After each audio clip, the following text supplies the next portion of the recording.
Hello everybody, and welcome to today's webinar on Reveal Digital, Innovative Library Crowdfunding Models for Open Access Digital Collections. My name is Paola Marchionni, and I am Head of Digital Resources for Teaching, Learning and Research at JISC. So before we start, just a couple of housekeeping points. I hope everybody can hear me. If you just put a yes in the chat box.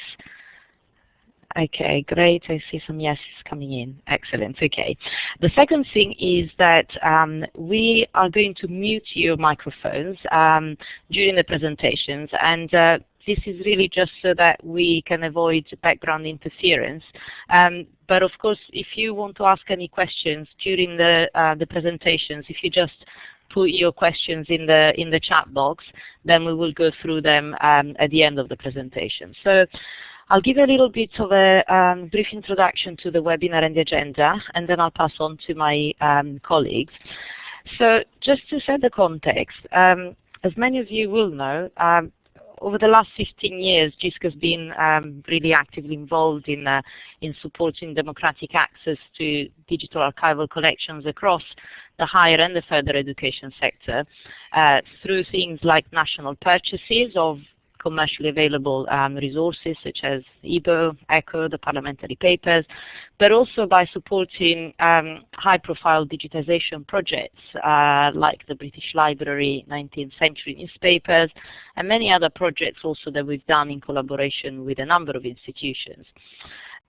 We know that these collections, as well as many other collections of primary resources, are having a profound impact on research, teaching, and learning as they become embedded in teaching and research practice, and they become part of the scholarly communication life cycle. We found this in a number of impact studies that we've carried out over the years, and in particular a more recent one that we did in partnership with ProQuest, the impacts of digital collections. However, going forward and in a changing economic climate, it is going to be unlikely for JISC to be able to support this scale of purchasing or digitization activity.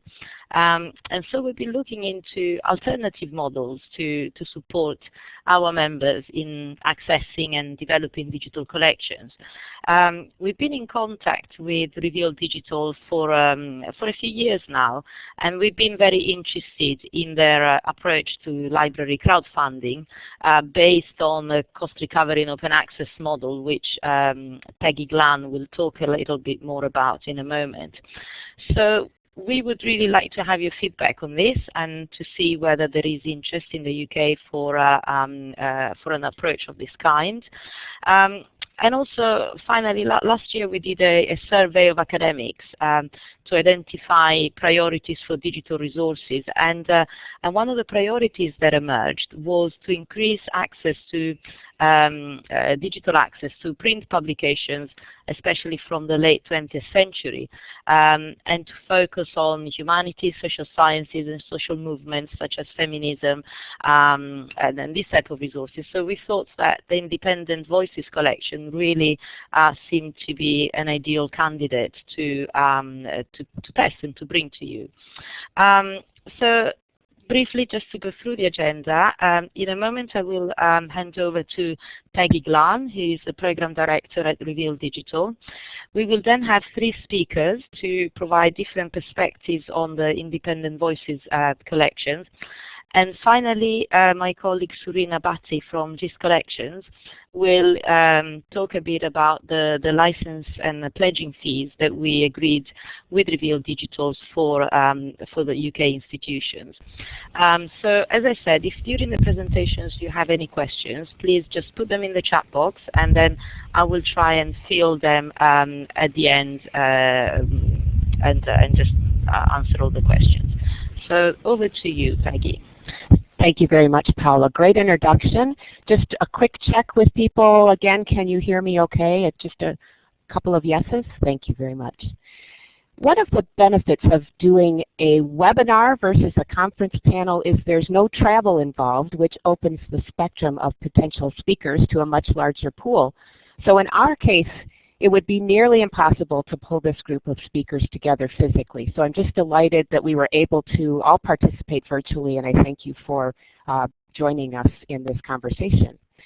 Thorn, Peter, and Tessa represent each of the major stakeholders in Reveal Digital's model and the Independent Voices Project in particular. I think you'll really appreciate hearing their perspectives on what we're doing, and that'll help you understand a bit more about what we're trying to achieve. Before you hear from them, I think you'll need some context to understand both who Reveal Digital is as an organization and about this first project that we call Independent Voices. So let me start by talking about Reveal Digital as an organization. And this chart is very simple, but I think it will give you the general idea of who we are and what we're trying to achieve here. Reveal Digital is an open access publisher, and it may be even more appropriate to describe us as a facilitator of library publishing programs. Everything Reveal Digital does begins with special collections areas within academic libraries or historical societies or other archives. These are the content holders, and we work with these groups to define and scope ideas for new collections and also call upon them as source providers for the content that we digitize. Our focus, as Paula mentioned, is on humanities content from the 20th century, and at this point we're primarily a text-based serials content collection, but we anticipate future collections will include all kinds of different content types and media.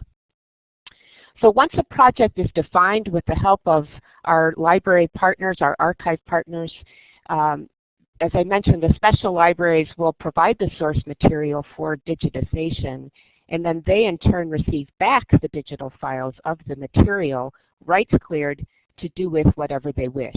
They own that content and it's theirs once it's been digitized. So that's that top box that says Special Collections. On the right, it says rights holders, and rights clearance is a big part of what we bring to the table. Once a project is defined, we at Reveal Digital do the detective work to identify the rights holders for publications we want to include in the collection. We then approach them to seek open access rights.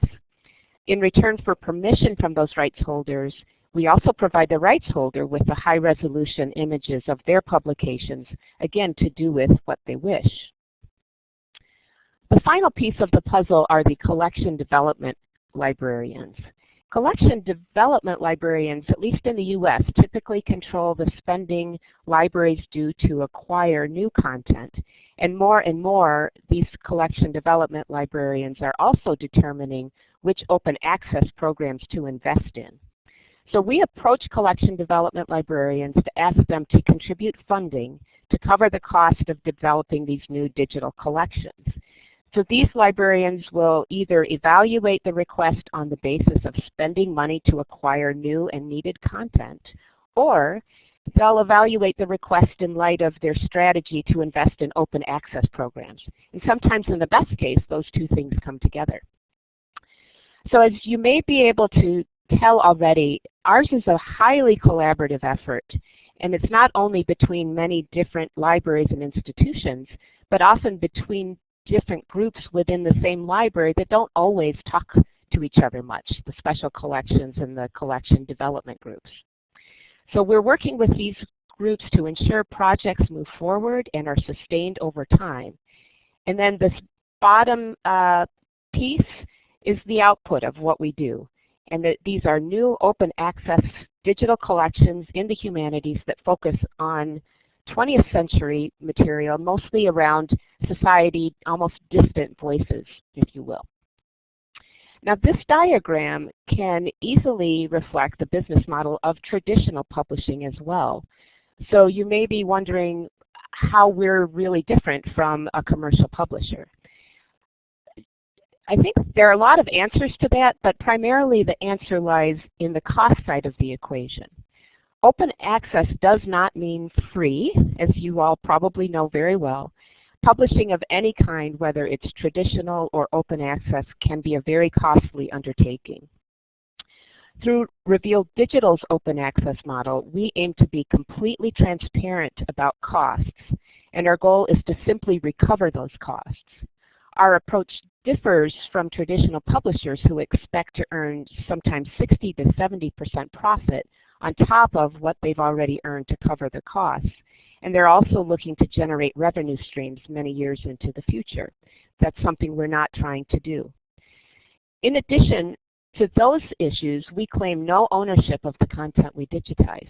The digital assets belong to the rights holders and to the libraries and archives that own the original source material. Our approach benefits all different stakeholders in numerous ways that I'll just summarize briefly for you. The most obvious benefits may be to the libraries who hold the undigitized source material to begin with. Under our model, the source library owns the digital files we create for a project, and they retain complete control over those files and any future use. Also, a source library's content is digitized at no direct expense to them, and the content is copyright cleared, an effort that many libraries don't have the resources to undertake themselves. Perhaps less obvious, but still important, is the content from one library is aggregated with the content from many others.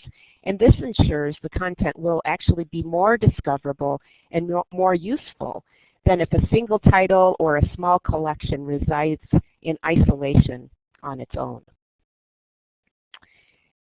Maybe the biggest question in your mind is, why would a library pay for something that will ultimately be open access? Well, many libraries that we are working with recognize that if they do not support an open access collection that contains content of value to them, a commercial publisher is likely to recognize that value and will provide that content, but at a much higher price, potentially 30 to 50% higher because of that profit and even some risk margin that they build into their prices. So ultimately, it is in a library's economic interest to participate. Funding libraries also have some very tangible benefits.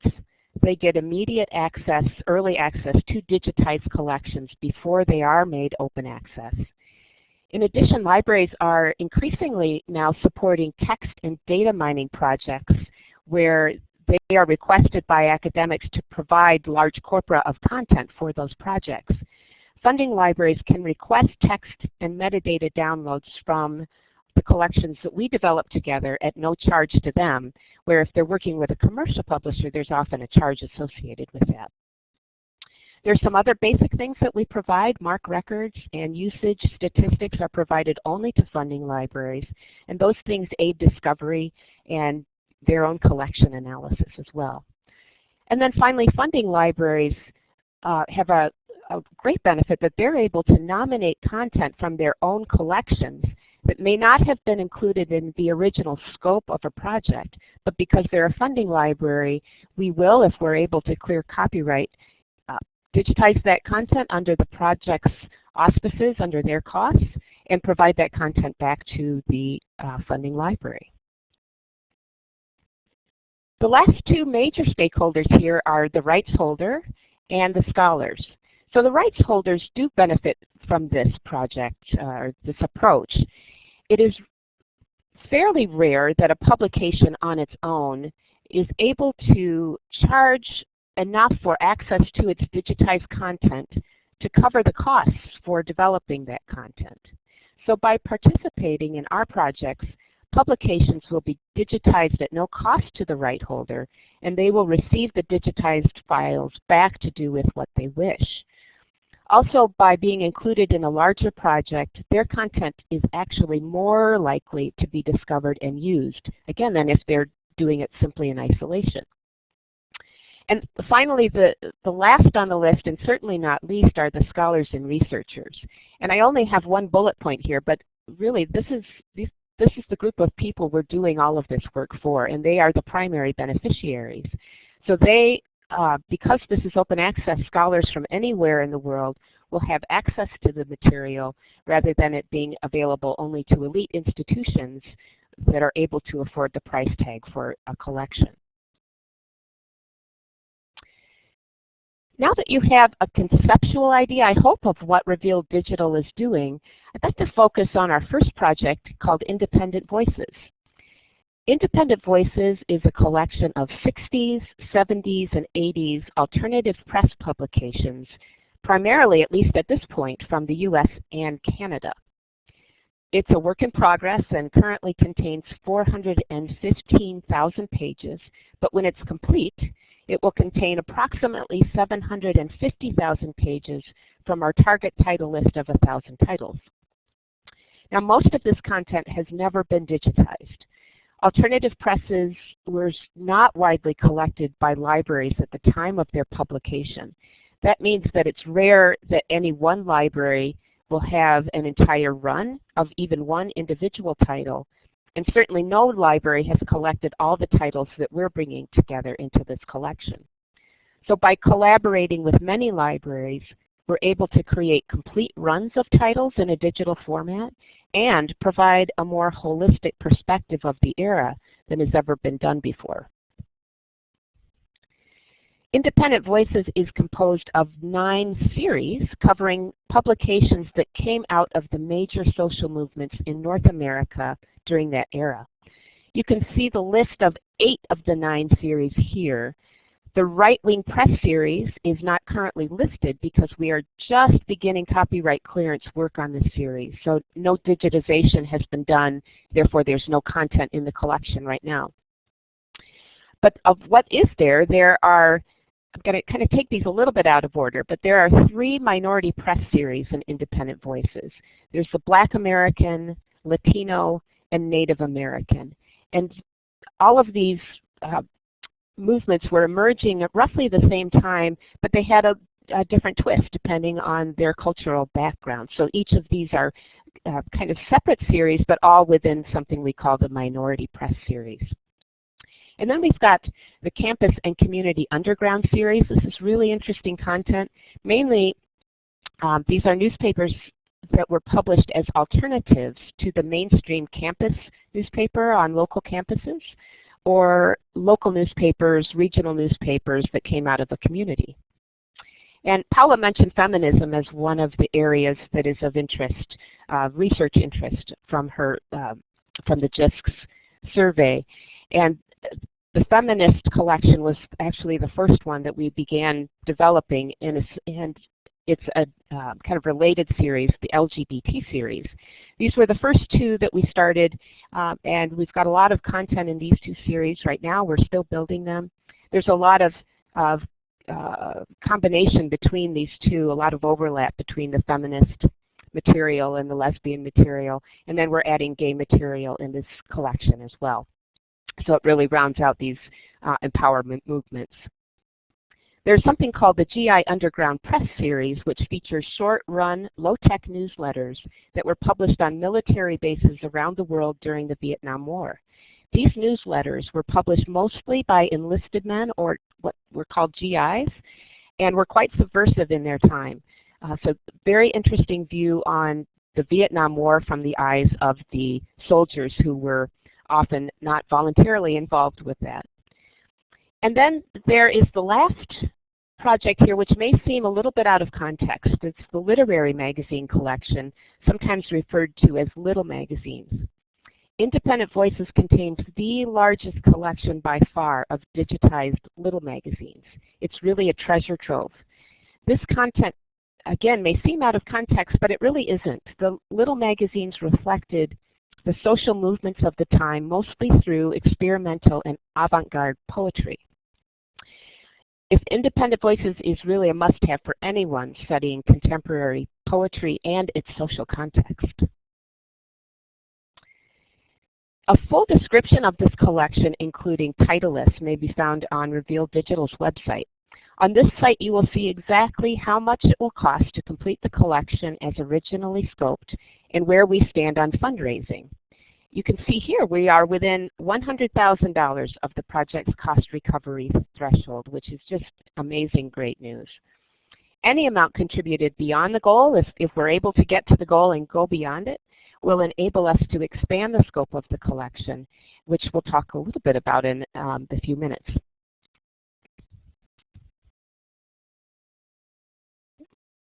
Okay, there.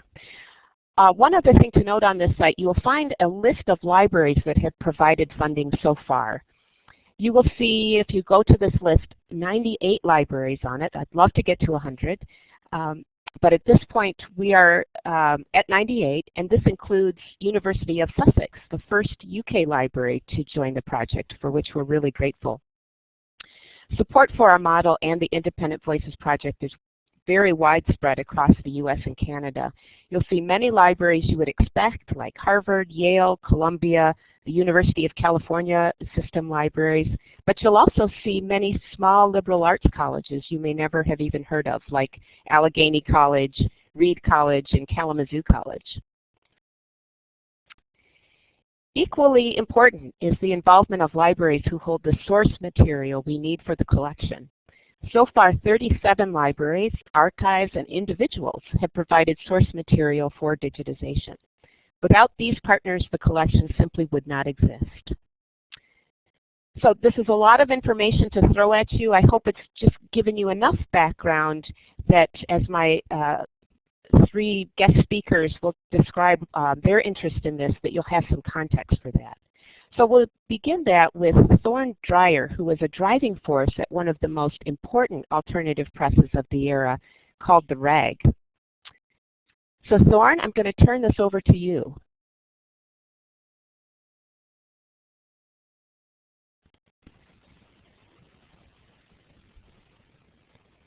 And Thorne, I'll remind you to press your talk button up in the... Okay.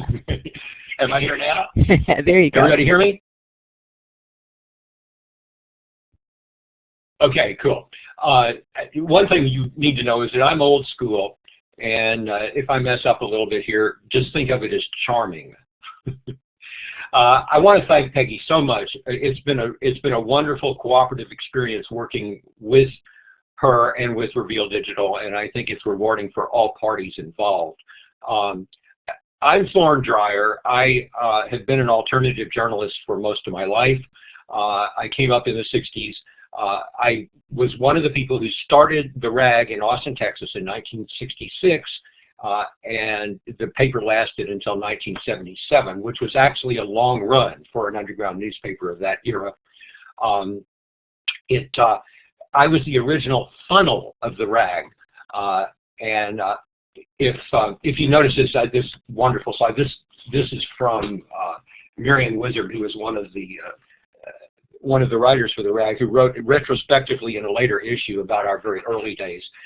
She says, funnel was what we decided to call Thorne instead of editor. He couldn't edit his way out of a wet paper bag. Oh, but he learned. I would say that I did do it once. One time I edited my way out of a wet paper bag, and we had a celebration. But anyway, the funnel concept was based on the fact that we were very anti-authoritarian. We were collectively run. The editor was just basically a coordinator, and actually there were two of us, the funnel and Fenella. One was a man and one was a woman. So from the very beginning, women were heavily involved in the paper. I would also say, and then I was involved in other underground newspapers, and I managed the Pacifica radio station, and I've done a whole lot of stuff in the meantime, but I've come full circle. And we've sort of revived the RAG. We've had two big-time reunions, and we now publish an internet news magazine called the RAG Blog, which I edit, and we have a syndicated radio show called RAG Radio. So that's my involvement. That's who I am. I will say that the underground press of the 1960s was an incredibly important phenomenon. It was an era of great change, and it was an era in which so much of the news that was happening, especially about things like civil rights and the Vietnam War, were either not reported or reported in very slanted ways in what we called then the establishment media. And one of the things that we wanted to do with the RAG and with the underground newspapers, which eventually grew to probably 500, was to correct that error, to create original source information. We were always activists. We were always directly involved in the news that we reported on. So we often organized demonstrations, participated in the demonstrations, and then came back and wrote about the demonstrations and that sort of thing. The RAG the RAG was especially important because it was in Austin, Texas, which was actually a center for both the anti-war and New Left movements and for the counterculture, the cultural revolution that was happening at that point in time in the United States and elsewhere. So we were at the center of all of that, and we played a unique role because we managed to pull those communities together, the counterculture and the political communities, and turn them into a major political force in Austin. It was unique because most of the reporting on the underground press was done was reported from the coast. The papers on the West Coast or even, say, in the Midwest, but nobody really knew what was happening down in Texas, and there was a whole lot happening. So we started the RAG partly because you see this cover. This was the very first issue of the RAG, and when it first came out, it was comic book size. General John Economy, the first 100 days. The Daily Texan, which was a student newspaper at the University of Texas, had a long history of crusading liberal editors, and it had always been kind of the conscience of the university. Well, after multiple runoffs, a fellow named John Economy, who was an ROTC guy, was pro-war, anti-feminist, and sort of he won. One of his slogans was "No more women editors" of the Daily Texan, and so he won that race and kind of turned the Daily Texan into a University of Texas public relations mouthpiece. So we had a major role there. There was a vacuum that we needed to fill.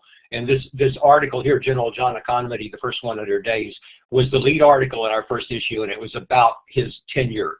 And it was written by the outgoing at that time editor of the Daily Texan. So we not only were an alternative, we were an alternative to the student newspaper, but we also were part of something else that was happening in the community. The value of the RAG to historians, I think, is incredibly important, and I realize I'm taking more time than I was supposed to. Here are two issues of the RAG. You see, from deep in the heart of Texas, Jim Franklin, who's a famous artist who was a kind of surrealist. He created these surrealist armadillos, which became kind of the symbol for Texas counterculture. We were a forum for not only anti-war and New Left political news, but also for news of that whole counterculture, and it was all done with a big dose of Texas humor. It's incredibly important, I think, for historians and students of history, because so much of what we did was original material that you didn't read anywhere else, that has been kind of buried. I mean, we had 380 issues or something of the RAG, and the RAG, over its time, covered, it was a major forum for the women's liberation movement. The women at the RAG played a major role with Sarah Weddington in creating Roe v. Wade, and in fact they encouraged her to do it, and then they helped put it together, put the whole thing together. The RAG, so it became a community newspaper. It supported cooperatives, even reported on city council. So all of that information is nobody knows about it. Nobody knows about what happened, especially nobody knows about what happened in Texas at that time, and it was one of the most important things. What I think is very important about Reveal is that it has, and we just created a 300-page book about, that's my timer, we have a 300-page book about the RAG, the Reveal Digital, which includes 100 articles from the original paper. Using Reveal was incredibly important for us in doing that.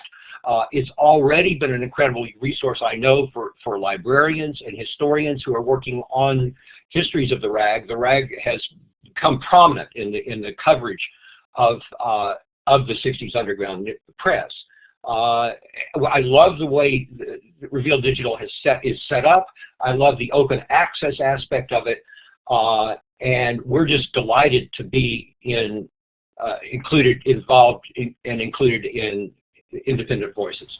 So I'll stop there. There may be questions, but I know I've probably already taken more Well, and I don't think Thank people want you to stop. Actually, you got to keep it weird, Austin. Even from the chat room. I don't know if you noticed that, but. No, I didn't. One thing I will say is that now, as people are looking back on the role that the RAG played, a lot of people are crediting the RAG with, in a lot of ways, helping to start and coalesce that whole phenomenon that now is referred to as Austin Weird.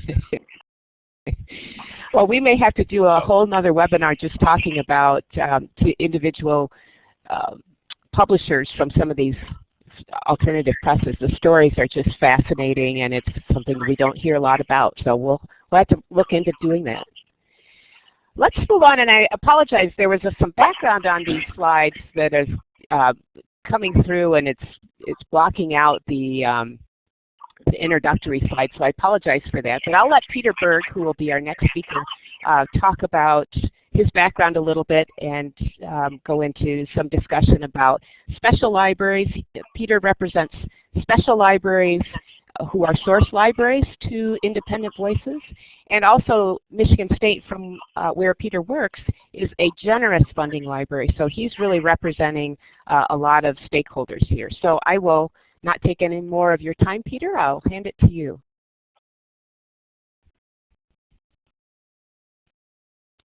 And Peter, I'll just remind you to click on your talk button at the top left of the page.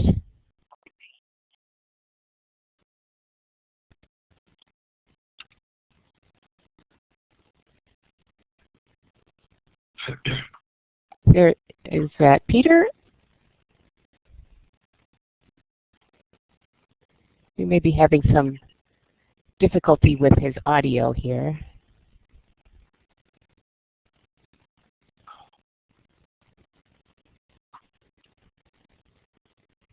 I wonder if we want to just move over to Tessa real quickly while Peter, I'm sure, is dealing with that.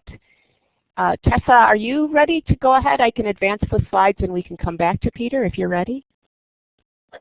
Sure, Peggy. Can you hear me okay? Can hear you. Great. Okay, excellent. Sure, I can jump in here. All right, so I am one of those researchers that was introduced in the first section by Peggy, and I'm a researcher up here in Canada, so it's bright and early for me over here in Vancouver. And some of my research interests are really well aligned with the Independent Voices collection that Reveal Digital has produced. And so I did my primary research interests are in feminist publishing, periodical studies, second wave feminism, but really particularly in the role of periodicals in the development of social movements.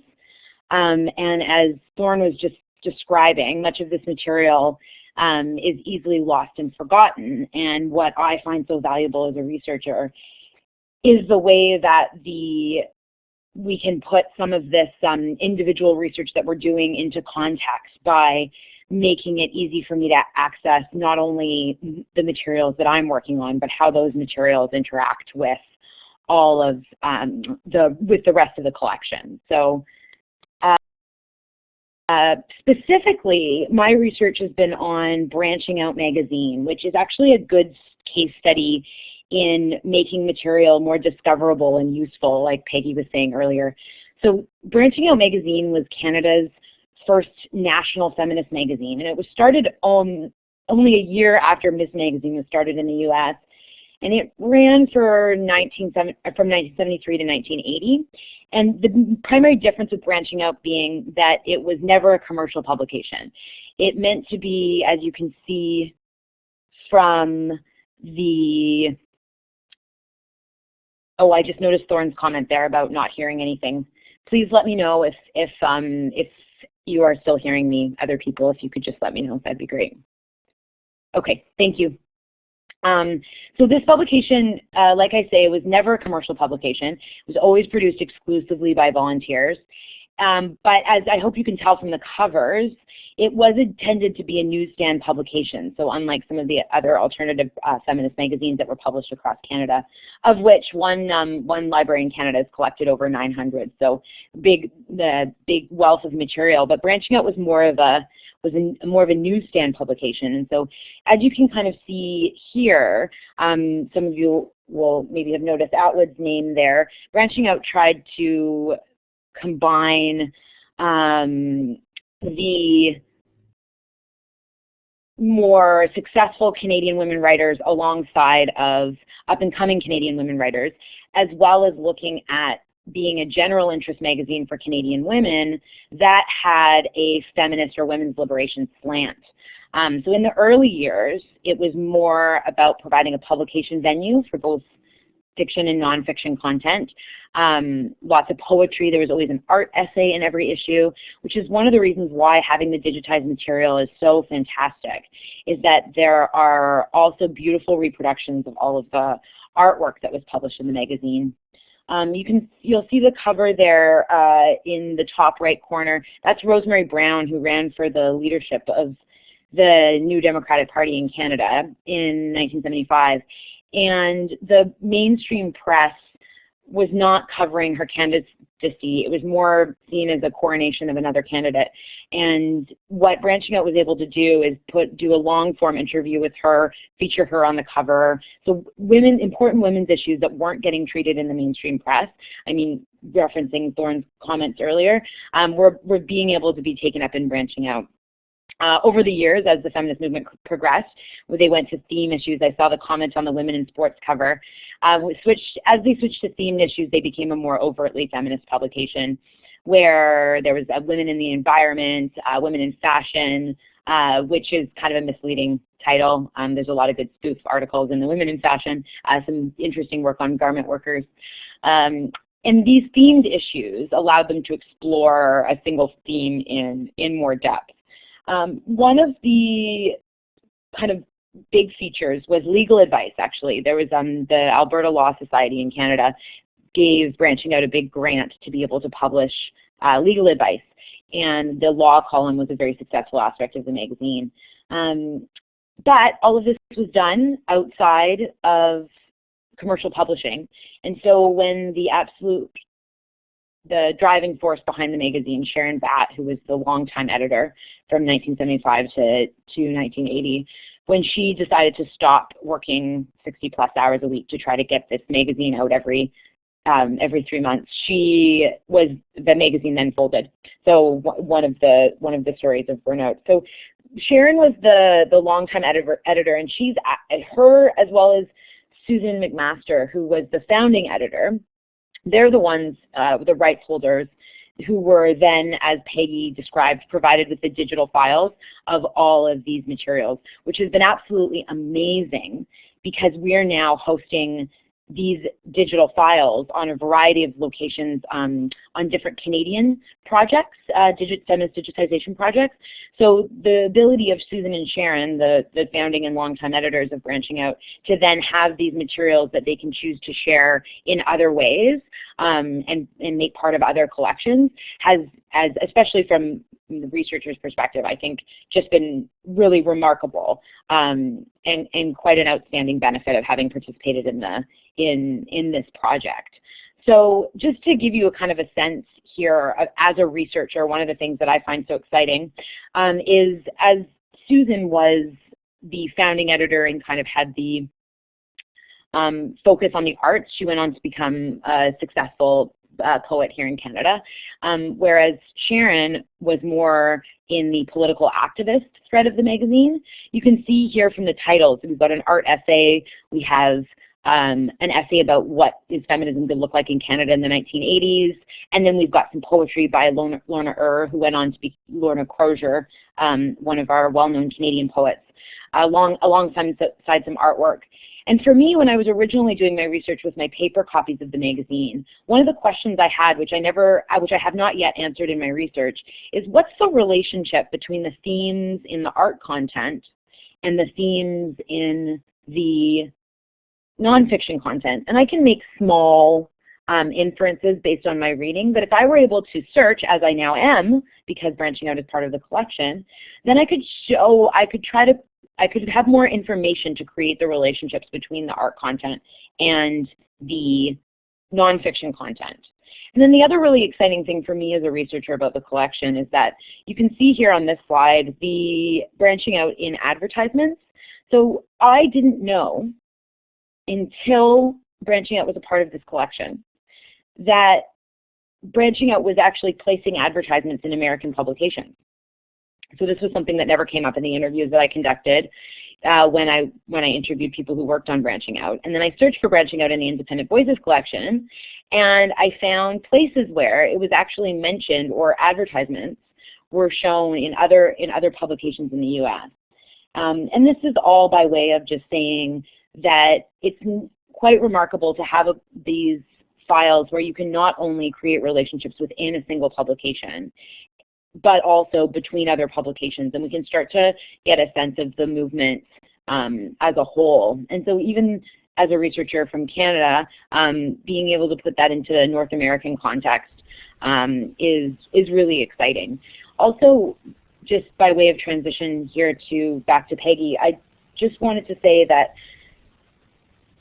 the ease with which can now search and navigate this content is one of probably the most exciting things for me, as well as the fact that we were provided, or the rights holders were provided with the digital copies, just really led to some remarkable connections that we were able to make with different collections and providing issues of branching out to different collections that are being worked on in Canada right now. So this is all now enabling branching out to be more discoverable and more useful. I'll use Peggy's phrase again, which brings it back into the conversation and gives more people access to this publication rather than it existing in isolation. So that's more than my time, so I will pass it back. Thank you so much, Tessa. I know it was early for you, and I really appreciate you getting up. It must be frustrating for the people on this webinar. They're just getting a taste of each of you guys, and there's so much deeper information that you could share. So I know that must be a little bit frustrating. Let me just check real quickly with Peter to see if you have been able to get your audio stuff. It doesn't look like it. So we will move on then to Serena, who's going to talk about what this means for UK libraries. Serena, are you ready? Ready to go? I see your microphone on. I'm not hearing you though.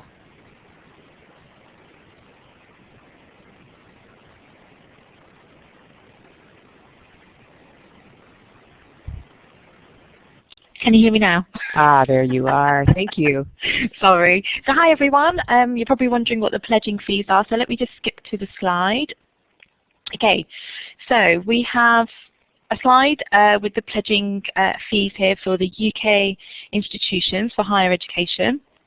And what I want to let you know is that Reveal Digital is proposing a 65% reduction on the funding tiers for UK higher ed institutions. So as you'll see there, the fees are actually just banded. Reveal Digital are also proposing to set aside 50% of all funds contributed by the UK institutions for the digitisation of UK alternative press titles.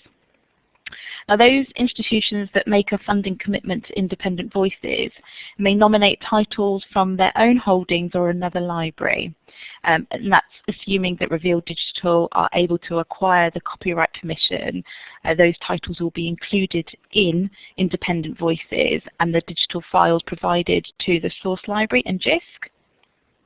There are no hosting fees as such, and there's no recurrent cost at all, so it's a one-off contribution, as we've mentioned. The costs are excluding VAT, and there will more than likely be a VAT added on top, but we'll confirm that shortly as well. Unfortunately, we don't have a catalogue page ready at the moment with further details on the JISC website. And so if you have any further information or you are interested in pledging with the Reveal Digital Initiative, please could I ask you to get in touch with Paola directly. And once we've registered your interest, we're hoping that the catalogue page will be up and running within the next few weeks or so. Okay. Thank you, Sarita. So I think we were going to take some questions now. One has come through earlier that was asking about, I think it was from Lisa,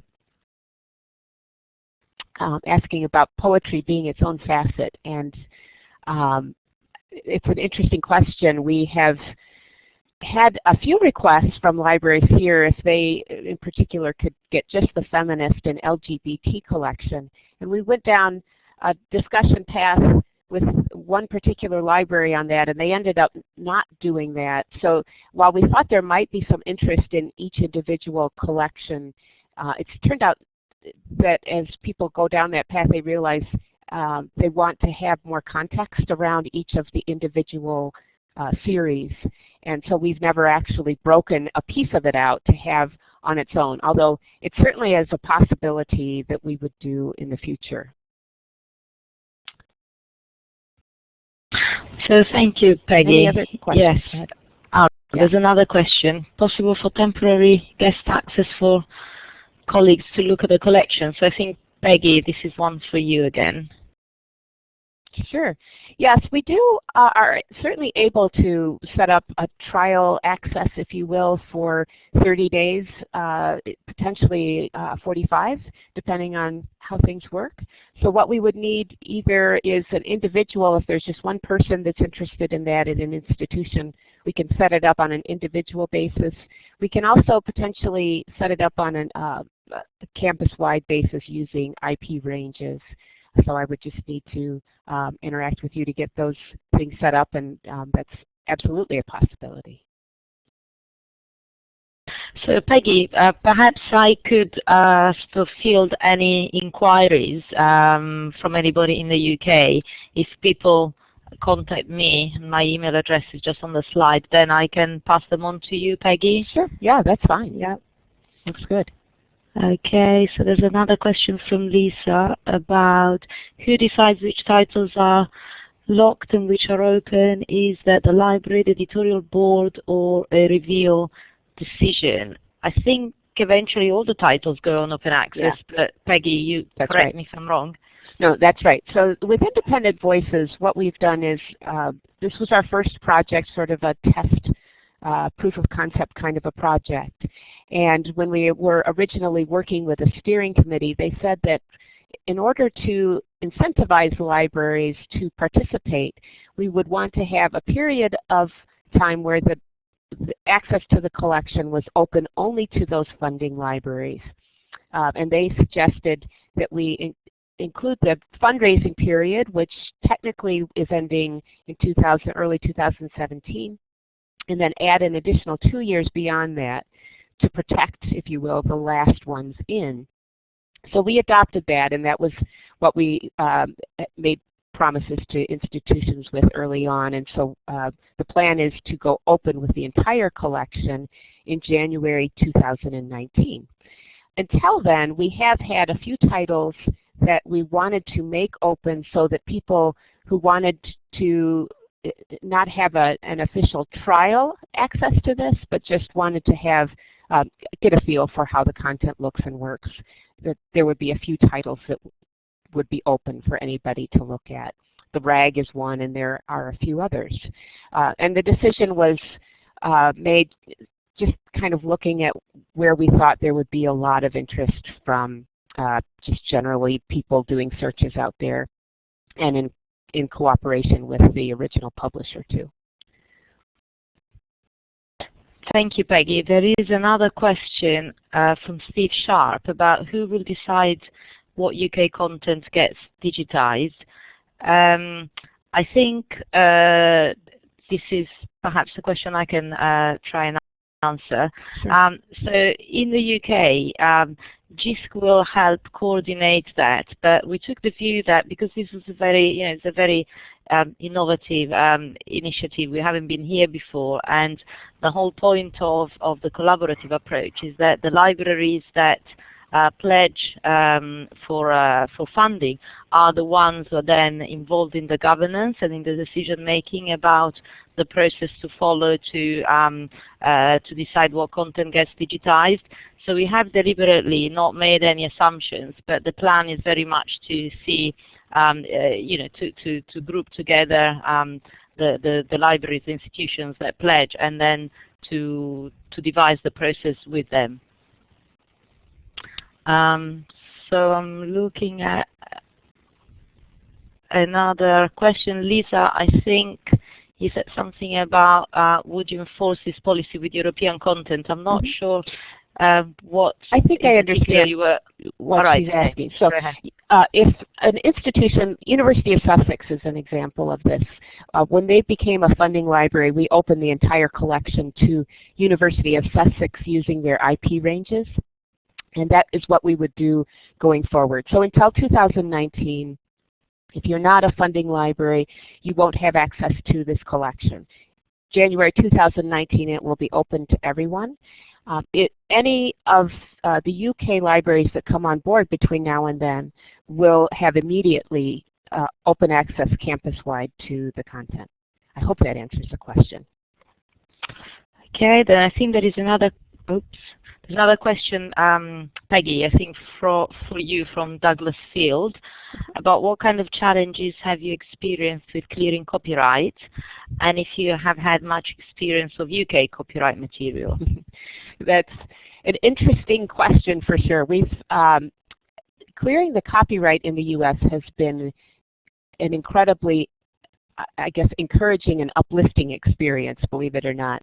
It can be a challenge when you're working with a traditional model. You're dealing with revenue sharing or royalties and all sorts of those sorts of issues.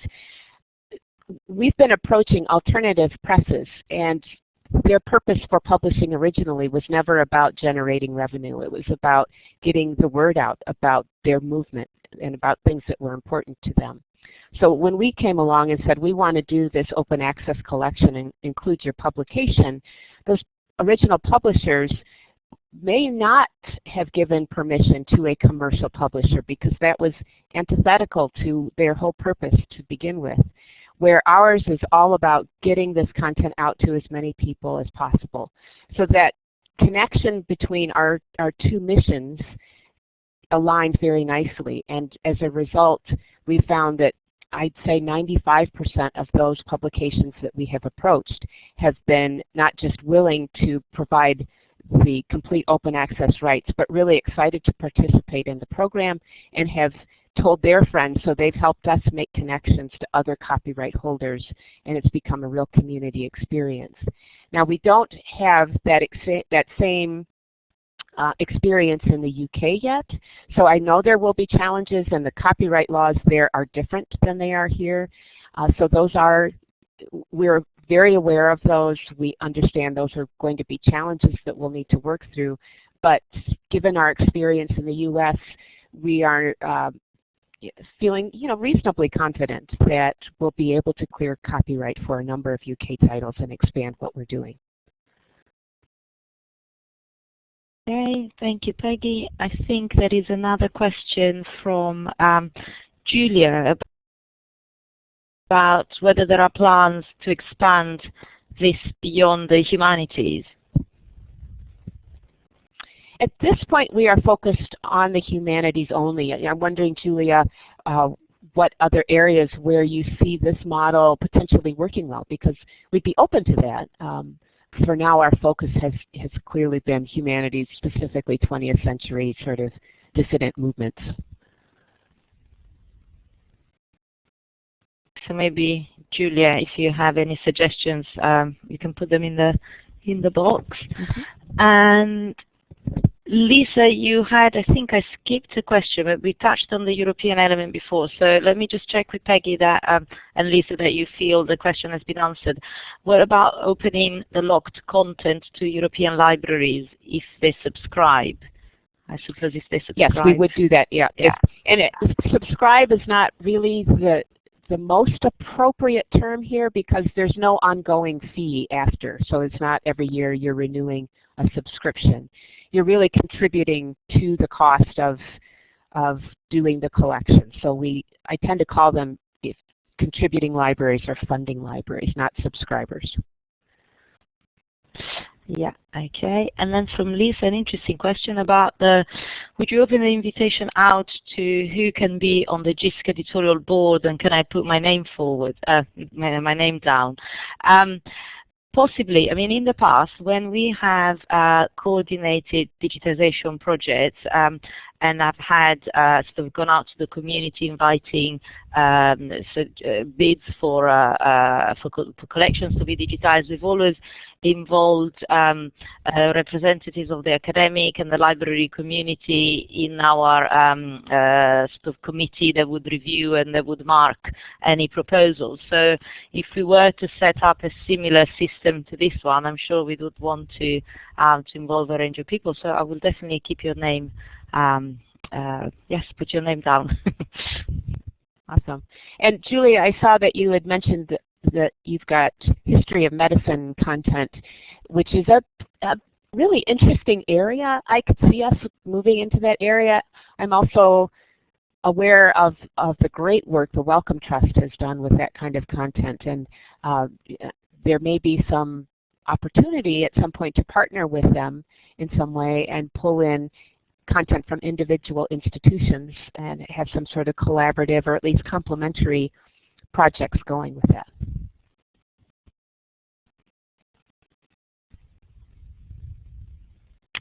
Okay, any more questions about either the collection or the model? As Surina said, we will be putting up a page on the JISC Collections catalog, which is the mechanisms that we have for libraries to either subscribe or to pledge for resources. And we'll make sure that we circulate the link to the people who have taken part in today's webinar, unless you tell us that you would rather not receive any more communication. There's another question here. Are there any plans to widen the collection to monographs? Peggy. For independent voices, no. We will keep this as a serials publication collection. It's possible, I did mention as we do future projects, we are looking at future projects and a little different approach to that we can talk about in a future webinar for sure. But we would certainly not rule out monographs or any other kind of media, audio, video, ephemera, pamphlets, any of that kind of material, depending on the collection definition that we come up with as a group, as an editorial group. Okay, thank you. And I see that there is another question from Steve Sharp about, will you share the slides and the transcripts of the Q&As? Yes, definitely. There is also going to be a recording. I'm going to just put the link of the recording in the chat box here. But again, we will share the slides. We're probably going to put it on the digitization, the JISC content blog, and publicize it to all of you in case you want to come back to any of the content that we discussed. Yeah.